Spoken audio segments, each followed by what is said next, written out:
Okay.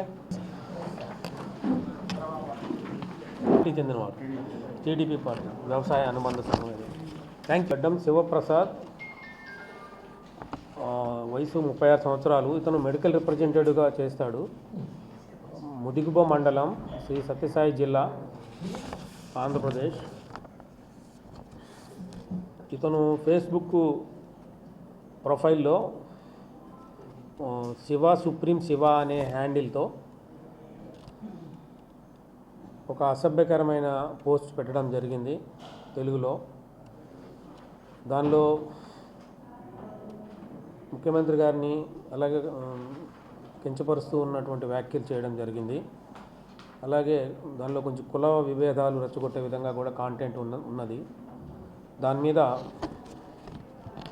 సిఐడిలో DGP CID గారి ఆధ్వర్యంలో case register చేయడం జరిగింది. The crime number 15/2025 under section 196, 353 sub clause 2, 351 sub clause 3, 17 read with 61 sub clause 2 బిఎన్ఎస్లో case నమోదు చేయడం జరిగింది. కేసు నమోదు చేసుకున్న తర్వాత ఈ పోస్ట్ ఎవరు పెట్టారని చెప్పి దాని మీద ఇన్వెస్టిగేషన్ టీంని ఏర్పాటు చేయడం జరిగింది.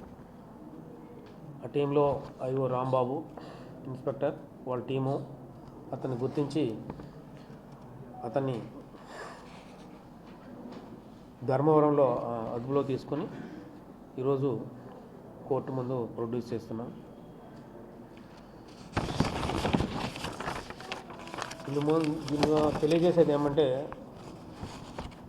సైబర్ క్రైమ్ కింద నేరం అవుతుంది. ఇది సోషల్ మీడియాలో ఫ్యాక్ట్స్ని వక్రీకరించి కానీ లేదా అసభ్య పదజాలంతో వ్యాఖ్యలు పెట్టడం కానీ, అలాగే మార్ఫింగ్ వీడియో చేసి పెట్టడం కానీ, ఇది సోషల్ మీడియా అబ్యూజ్ అవుతుంది. ఇది సైబర్ క్రైమ్ కింద వస్తుంది.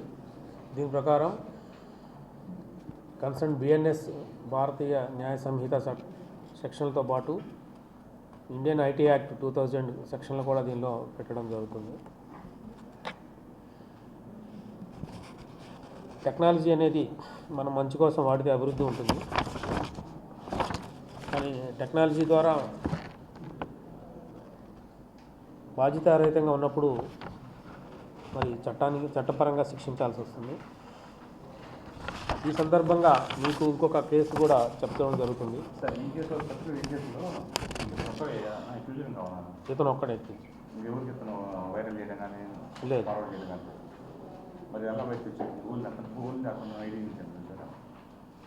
ఈ case social media monitoring cell అని ఒకటి ఉంటుంది. అందులో ఎవరైనా పోస్టు పెట్టినప్పుడు దాన్ని పరిశీలించి తగు చర్యల నిమిత్తం పంపబడుతుంది. దాని మీద ఎంక్వైరీ చేసి ఎవరి పోస్ట్ పెట్టిందని చేసిన తర్వాత కేసు రిజిస్టర్ చేసి చేయడం జరుగుతుంది. వచ్చింది కేసు రిజిస్టర్.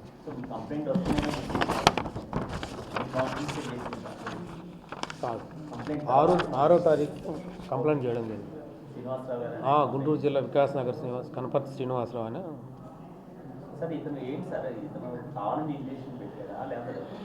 చెప్తాను. అతను మెడికల్ రిప్రజెంటేటివ్ బై ప్రొఫెషన్. ఏ పార్టీకి సంబంధించి ముందు వినండి, తర్వాత బ్రీఫ్ చేసిన తర్వాత మీరు అడుగు. అతను దీన్ని ఎవరికి ఫార్వర్డ్ చేయలేదు. మా ప్రస్తుతం ఉన్న ఇన్వెస్టిగేషన్ దర్యాప్తులో అతను ఎవరికి దీన్ని ఫార్వర్డ్ చేయలేదు. అతని ఫోన్ స్వాధీనపరుచుకున్నప్పుడు అతని ఫోన్లో కూడా ఈ మెసేజ్ ఉంది. ఇదే సందర్భంగా సైబర్ క్రైమ్కి సంబంధించి మీ దృష్టికి కొన్ని విషయాలు తీసుకురావదలుచుకున్నాను. ఈ మధ్యకాలంలో డిజిటల్ అరెస్ట్లని, ఇన్వెస్ట్మెంట్ ఫ్రాడ్స్ అని జరుగుతూ ఉన్నాయి. డిజిటల్ అరెస్ట్ అంటే ఒక ఇన్వెస్టిగేషన్ ఏజెన్సీగా ఇంపర్సనేట్ చేసి సిబిఐ అని కానీ, లేకపోతే లోకల్ పోలీస్ ఎస్ఐ అని కానీ, లేదా వేరే విధంగా వాళ్ళకి కాల్ చేసి మీ ఆధార్ నెంబరు, మీ ఫోన్ నెంబరు వేరే వాళ్ళు మిస్యూజ్ చేస్తున్నారని, వేరే ట్రాన్సాక్షన్స్లో హవాలా ట్రాన్సాక్షన్ కానీ వేరే దాంట్లో కానీ మనీ లాండరింగ్ దాంట్లో కానీ ఉన్నాయని చెప్పి మీ దగ్గర ఉన్న అమౌంట్ని అది నిజమో కాదో తెలుసుకోవాలంటే మా అకౌంట్కి వేయండి, మేము ఆర్బీఐ ద్వారా దాన్ని నిర్ధారించుకొని మళ్ళీ మీకు పంపుతామని నమ్మబలికి ఆ మనీ వేయించుకున్న తర్వాత వాళ్ళు స్విచ్ ఆఫ్ చేయడం జరుగుతూ ఉంది. ఈ డిజిటల్ అరెస్ట్ ఒక్కోసారి గంట నుంచి 24 గంటలు ఆ వ్యక్తిని భయభ్రాంతులకు గురి చేసి వాట్సాప్ కాల్లో మీ మీద ఎఫ్ఐఆర్ అయిందని చెప్పి ఆ ఎఫ్ఐఆర్ ఫేక్ కాపీని కూడా వాట్సాప్లో వాళ్ళకి చూపిస్తూ మీ ఆధార్ ఇదిగోండి అని చూపిస్తూ వాళ్ళని కంటిన్యూస్గా బంధించడం జరుగుతుంది. డిజిటల్ అరెస్ట్ అనేది ఎక్కడా లేదు, ఆ పదం అనేది కూడా ఎక్కడ చట్టంలో లేదు. కాబట్టి ఎక్కువ మంది రిటైర్డ్ ఎంప్లాయీస్ అలాగే పిల్లలు అబ్రాడ్లో ఉన్న తల్లిదండ్రులు కూడా ఈ మోసానికి గురవుతున్నారు. వాళ్ళ పిల్లలు ఎక్కడైనా ఉన్నత చదువులు చదువుతున్నప్పుడు అమెరికా కానీ లేకపోతే బెంగళూరు కానీ లేకపోతే ఎక్కడైనా ఢిల్లీలో సాఫ్ట్వేర్ ఉన్నప్పుడు మీ పిల్లవాడు ఫలానా నేరంలో ఇరుక్కున్నాడు లేకపోతే డ్రగ్స్ కేసులో పట్టుబడ్డాడు, అతని మీద ఎఫ్ఐఆర్ అయ్యింది అని ఒక ఫేక్ కాపీ చూపిస్తూ వాళ్ళని నమ్మగలుగుతున్నారు. వాళ్ళు భయపడిపోయి కనీసం మా పిల్లవాడితో మాట్లాడతామంటే కూడా అవకాశం ఇవ్వకుండా వాళ్ళు మీరంటే నిర్ణయం తీసుకోవాలని చెప్పేసి వాళ్ళని మీ పిల్లవాడి ద్వారా వచ్చిన డబ్బులు ఇల్లీగల్ అని చెప్పి మళ్ళీ డబ్బులు వేయించుకోవడం, ఈ విధంగా కోర్టులు కొనగొడుతుంది. దీనిపై దృష్టి సారించాము, కేసులు రిజిస్టర్ చేస్తున్నాము. దానిలో భాగంగా అవేర్నెస్ క్రియేట్ చేయాలనుకుంటున్నాం. మీరెవరు కూడా ఇటువంటి ఫేక్ కాల్స్కి భయపడొద్దు. వాట్సాప్ కాల్ వస్తే కట్ చేయండి, ఇమీడియట్గా 1930కి లేదా సమీప పోలీస్ స్టేషన్కి ఫిర్యాదు చేయండి. భయపడొద్దని చెప్పి మేము ఈ విధంగా చెప్పదలుచుకున్నాం. ఇంకొకటి ఇన్వెస్ట్మెంట్ ఫ్రాడ్స్ అని కొత్తగా వచ్చింది. దీనిలో ముందుగా మీకు ఒక వాట్సాప్ ద్వారా మిమ్మల్ని పరిచయం చేసుకుంటారు. మిమ్మల్ని ఆ గ్రూప్లో మీ అనుమతి లేకుండా గ్రూప్లో జాయిన్ చేస్తారు. మేము షేర్ మార్కెట్ ఎక్స్పర్ట్స్ అని, ఏ షేర్స్లో పెడితే ఎక్కువ మనీ వస్తుందో మీకు చెప్తామని ఒక వారం రోజులు పరిచయం పెంచుకుంటారు. పరిచయం పెరిగిన తర్వాత మీరు ఈ షేర్లో పెడితే డబుల్ అవుతుందని నమ్మగలుగుతారు. మొదట్లో వాళ్ళే ఒక ఫేక్ ప్లాట్ఫామ్ క్రియేట్ చేసి వాళ్ళ సొంత అకౌంట్లకి మనీ వేయించుకుంటారు. మామూలు డీమ్యాట్ అకౌంట్ కాకుండా సొంత అకౌంట్లకి మనీ వేయించుకుంటారు. ఆ మనీని ఒక ఫేక్ ప్రొఫైల్కి క్రియేట్ చేసి డబ్బులు పెరిగినట్లుగా చూపించి మీకు వాట్సాప్లో చూపిస్తారు. ఆ లింక్ ఓపెన్ చేస్తే మీరు సపోజ్ ఒక ₹1,00,000 ఇన్వెస్ట్ చేస్తే వారం తర్వాత 2 లక్షలు అయినట్టు మీకు దాంట్లో కనిపిస్తుంది. అది ఫేక్. కొంతమంది అత్యాశ నుండి దురాశ నుండి ఈ మోసానికి గురవుతారు. త్వరగా డబ్బులు సంపాదించాలనే ఉద్దేశంతో ఈ ఇన్వెస్ట్మెంట్ ఫ్రాడ్కి గురవుతున్నారు. చాలామంది లక్షలు పోగొట్టుకున్న తర్వాత వాళ్ళు మళ్ళీ మా డబ్బు మాకు తిరిగి ఇవ్వండి అని చెప్పినప్పుడు మీరు ఇంకా ట్యాక్స్ కట్టాలి, జిఎస్టీ కట్టాలి అని చెప్పి ఇంకా వేయమని చెప్పడానికి వీళ్ళు అనుమానం వచ్చి ఆగిపోతే అకౌంట్ని బ్లాక్ చేస్తున్నారు. లేదు మా ఒరిజినల్ ప్రిన్సిపల్ అమౌంట్ మాకు తిరిగి ఇవ్వండి అని అడిగితే అకౌంట్ బ్లాక్ చేస్తున్నారు, నెంబర్ బ్లాక్ చేస్తున్నారు. ఈ విషయం చెప్పదలుచుకుంది ఏమంటే ఏది కూడా డబ్బులు 1-2 రోజుల్లోనో వారంలోనో రెట్టింపు అయ్యేది ఏ స్కీము లేదు. అది చట్టపరంగా వచ్చే ఇంట్రెస్ట్ కానీ మార్కెట్ ఒడిదుడుకులను అనుసరించి మాత్రమే మనం పెట్టే పెట్టుబడులు పెరుగుతాయి తప్ప ఓవర్ నైట్ డబుల్ అయ్యేది లేదు. ఈ విషయాన్ని అందరూ గమనించాల్సిందిగా చెప్తున్నాం. ఇటీవల కాలంలో ఫేస్బుక్, ఇన్స్టాగ్రామ్, టెలిగ్రామ్ లాంటి యాపుల్లో కొన్ని వీడియోలు మార్ఫ్ చేసి చెప్పనివి చెప్పినట్టుగా ఫ్యాక్ట్స్ని డిస్టార్ట్ చేసి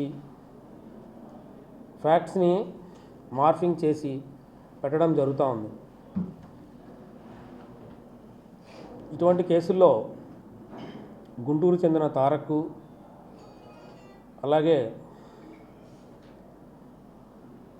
అనంతపురం చెందిన భార్గవ్ని నిన్న అరెస్ట్ చేయడం జరిగింది.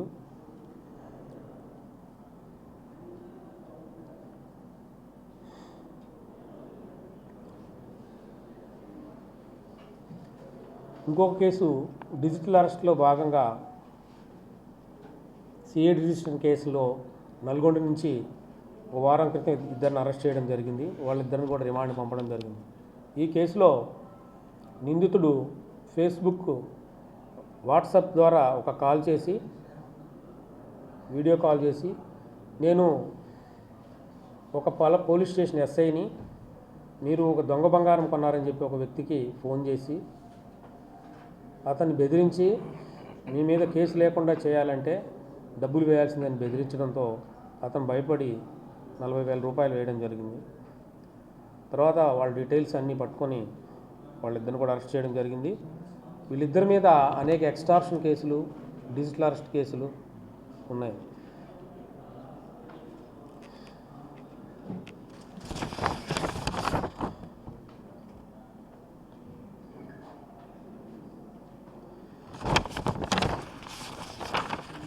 ఏమైనా అడుగుతారా?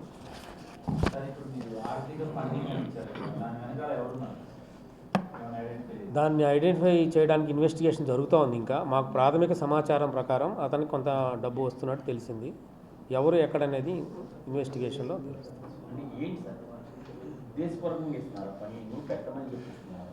వీళ్ళకి కొంత అమౌంట్ ఇస్తున్నారని తెలిసింది పెట్టినందుకు.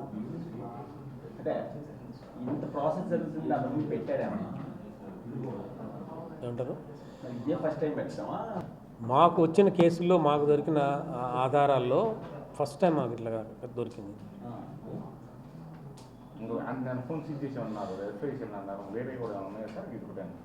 ఏమంటారు? ఇతను వేరే పోస్టులు ఏం లేవు, సోషల్ మీడియాలో కొంచెం యాక్టివ్గా ఉంటాడు. ఈ మనకు పర్టికులర్ సంబంధించిన పోస్ట్ మాత్రం ఇది ఒకటే. అతనే క్రియేట్ చేసి అతను అంగీకరించి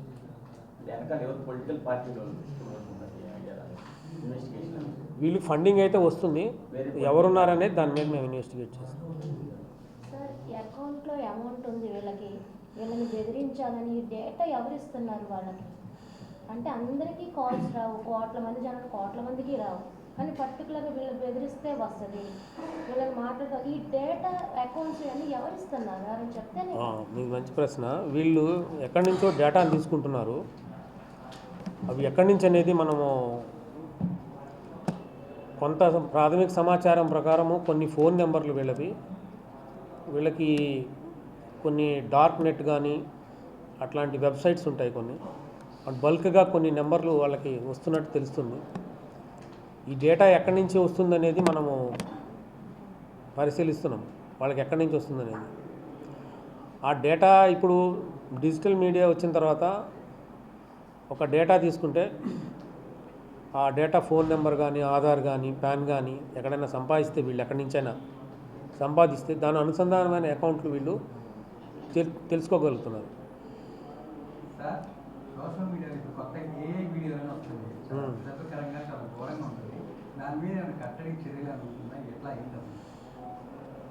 సోషల్ మీడియాలో మార్ఫింగ్ కానీ, ఏఐ ద్వారా కానీ కాంటెంట్ డిస్టార్ట్ చేసి, ఫ్యాక్ట్స్ని డిస్టార్ట్ చేసి చేయడం జరుగుతుంది.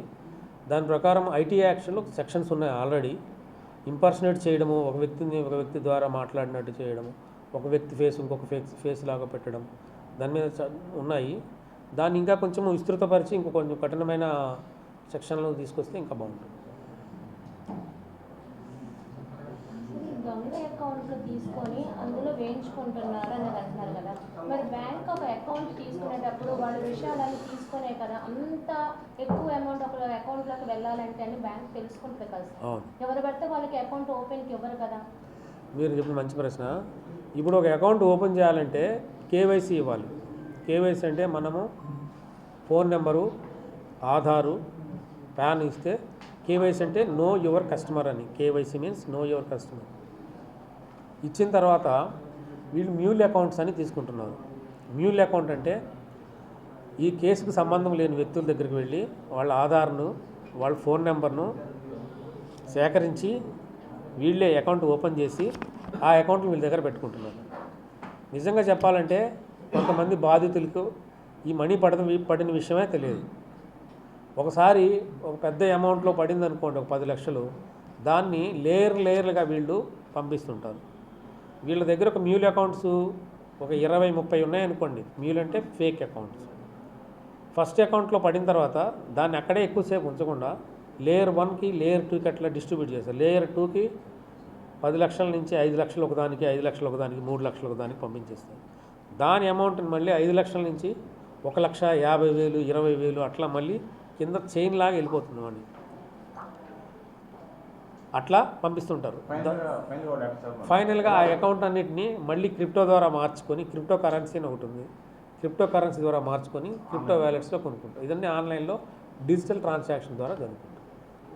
ఆ అకౌంట్ ఓపెన్ చేసిన వాళ్ళకి ఇంత పర్సంటేజ్ ఇచ్చి అలా చేస్తున్నారు. ఆ సిస్టమ్ బ్యాంకర్స్ ఇప్పుడు తీసుకొచ్చారు. దానివల్ల ఈ వ్యవస్థ మొత్తం మీరు కానీ మేము కానీ ప్రజలు కానీ నష్టపోతుంది. బ్యాంకు చిన్న ఎవరో పార్టిసిపేట్ చేసుకున్న వాళ్ళకి ఆ సైబర్ క్రైమ్ వాళ్ళ ఏజెంట్స్ వచ్చేసి బ్యాంకులో ఓపెన్ చేయించేసి మీరు అన్నట్టు అవన్నీ లేయర్స్ కావాలి కాబట్టి సో బ్యాంక్ స్టేజ్ నుండే మీరు అన్నట్టు కేవైసీ కరెక్ట్గా చేయించుకోవడానికి అకౌంట్ ఓపెన్ చేస్తే ఇక్కడ కొంతమంది బ్యాంకర్స్ కొంచెం ప్రొయాక్టివ్గా ఉన్నారు. వాళ్ళు ఏం చేస్తున్నారంటే ఒక అకౌంట్కి మ్యూల్ అకౌంట్ అంటే ఒక సాధారణ వ్యక్తి ఆక్యుపేషన్, సాధారణ వ్యక్తి, పండ్ల వ్యాపారి కానీ లేకపోతే ఇంకెవరైనా ఒక సాధారణ వ్యక్తి ఒక అకౌంట్ ఓపెన్ చేసినప్పుడు అతనికి లార్జ్ అమౌంట్లో మనీ పడుతున్నప్పుడు కొంతమంది బ్యాంకు నోడల్ ఆఫీసర్స్ దాన్ని గమనిస్తున్నారు. గమనించి దాన్ని మళ్ళీ విత్డ్రాల్ చేయకుండా బ్యాంకుని హోల్డ్ పెడుతున్నారు. కొంతమంది ప్రొయాక్టివ్. అన్ని బ్యాంకులు కూడా ఇలా చేసి సస్పిషియస్గా ఉండి కనుక దాన్ని ఫ్రీ చేసినట్లయితే, దగ్గరలో ఉన్నటువంటి పోలీస్ అధికారికి సమాచారం ఇచ్చినట్టయితే అప్పుడు దాన్ని వెరిఫై చేసడానికి అవకాశం కొంత బ్యాంకులు జరుగుతూ ఉంది. గుంటూరుకి చెందిన తారక్, నెల్లూరు చెందిన ప్రీతి అనే వాళ్ళని అరెస్ట్ చేశారు. తారక్ అని అతను అరెస్ట్ చేశాము. ప్రీతి అనే ఆమెకి 41 నోటీస్ ఇచ్చాం. ఈ కేసుకి దానికి సంబంధం ఉంది? లేదు, ఈ రెండు వేరు కేసు. వీళ్ళు ఏం పెట్టారు సార్? వీళ్ళు ఒక మార్ఫింగ్ వీడియో పెట్టారు సీఎం గారి స్పీచ్ సంబంధించి, యూరియా సంబంధించి. ఒకే గ్రూప్ ఒకే కేసు సార్. తారక్ వాళ్ళ తారక్, ప్రీతి, భరత్, భార్గవ్ ఒక కేసే. మొత్తం మార్కింగ్ వీడియో పెట్టి అది అయిపోయింది, అరెస్ట్ చేసాము. కాదు ఇక్కడ చెప్తున్నాము. నలుగురు అరెస్ట్ చేసి తారక్ అని అరెస్ట్ చేసాము.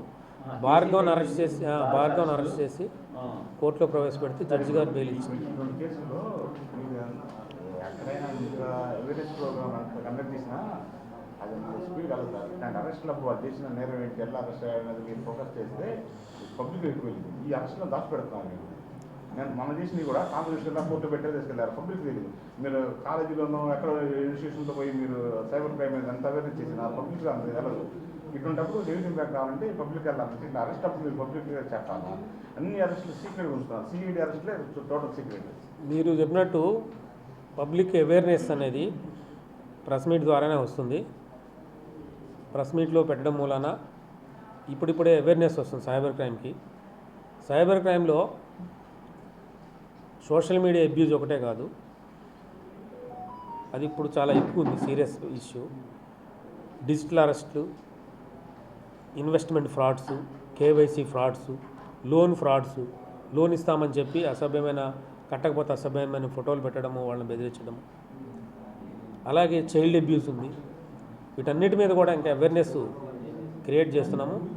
అక్టోబర్ నెల మొత్తము ఢిల్లీ నుంచి ఐఫోర్సీ అంటే Indian cyber crime coordination centre, ఐఫోర్సీ అనేవాళ్ళు అక్టోబర్ నెల మొత్తము ఇది ఒక మాస్ క్యాంపెయిన్గా తీసుకొని సైబర్ క్రైమ్ అవేర్నెస్కి కేటాయిస్తున్నారు. దీనిలో ఆంధ్రప్రదేశ్ రాష్ట్ర పోలీసులు, సిఐడి దీనిలో భాగస్వామ్యం అవుతున్నారు. సార్, ఫోన్ వాడకం ఎక్కువైంది కాబట్టి ఫ్రాడ్ నెంబర్లు వస్తాయి అనుకుంటున్నాం. కానీ ఒకనాడు ఒక బ్యాంకు నుంచి నెంబర్ వస్తే ఈ నెంబరే సర్వీస్ నెంబర్, ఈ నెంబరే కస్టమర్ నెంబర్ అని ఉండేది.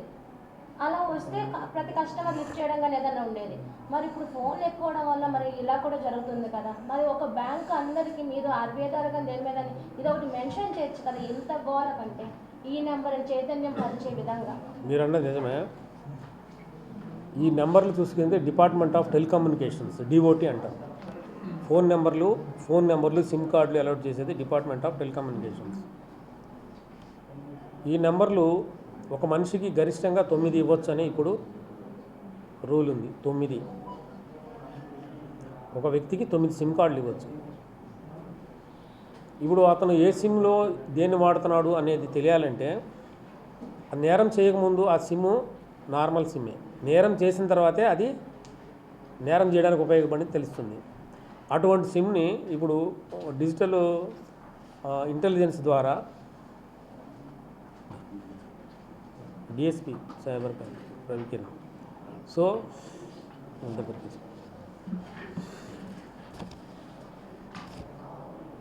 డిజిటల్ ఇంటెలిజెన్స్ ద్వారా ఒక నెంబరు ఒక క్రైమ్లో ఇన్వాల్వ్ అయితే దాన్ని ఎవరైతే మన విక్టిమ్ ఉంటాడో మనకి I4Cకి తెలియజేస్తాడు. ఫస్ట్ నేరం జరిగినప్పుడు 193 కానీ ఫోన్ చేయడం కానీ NCRP పోర్టల్కి కానీ తెలియజేసి ఈ నెంబర్ నుంచి నాకు థ్రెట్ కాల్ వచ్చింది, ఈ నెంబర్ ద్వారా నాకు ఇన్వెస్ట్మెంట్ ఫ్రాడ్ వచ్చింది, ఈ నెంబర్ ద్వారా నాకు అబ్యూజ్ మెసేజ్ వచ్చింది అని తెలియజేసినప్పుడు ఆ నెంబర్ని I4Cలో నోట్ చేయడం జరుగుతుంది. ఈ నెంబర్ని మనం సిమ్ కార్డు వాళ్ళకి పంపుతాము, బ్యాంకుకి పంపుతాము, I4Cకి పంపుతాము. ఈ నెంబరు నోట్ అవుతుంది. ఈ నెంబర్ నోట్ అయిన తర్వాత లేటెస్ట్గా వీళ్ళు ఫ్రాడ్ కాల్ అలర్ట్ సిస్టమ్ అని ఒకటి పెట్టారు. అది ఇంకా వస్తుంది. అది ఫోన్పే కూడా ఇస్తున్నారు వీళ్ళు. ఎవరి నుంచి అయినా ఫోన్పే నుంచి డబ్బులు ఏమని అడిగినా దానికి ఒక అలర్ట్ మెసేజ్ వచ్చే విధంగా ఒక టెక్నాలజీని డెవలప్ చేస్తున్నారు. త్వరలో అందుబాటుకు వస్తుంది. సార్ ఒక చిన్న డౌట్ అండి. మీరు ఇప్పుడు ఆర్థికంగా ఫండింగ్ వస్తున్నది అనేది ఇప్పుడే బయటపడిందా, గతంలోనే బయటపడిందా? మేము మా కేసులో ఇన్వెస్టిగేషన్లో ఇప్పుడు తెలుసు. గతంలో ఎప్పుడు లేదు. లేదు, మేము ఇప్పుడే సోషల్ మీడియా కేసు చూస్తాం. సార్ ఇందాక దొంగ బంగారం 40,000 తీసుకున్నారు సార్. ఆ కేసు స్టడీకి సంబంధించి రాష్ట్రంలో దీనిలో లేదు, దొంగ పని లేదు. మీకు చెప్పండి, అవేర్నెస్ కోసం చెప్పండి. డిజిటల్ అరెస్ట్ కేసు ఒకటి, సోషల్ మీడియా ఒకటి, ఇట్లా ఇన్వెస్ట్మెంట్ ఫ్రాడ్స్ మీ ద్వారా వెళ్తే బాగుంటుందని చెప్పండి. Thank you.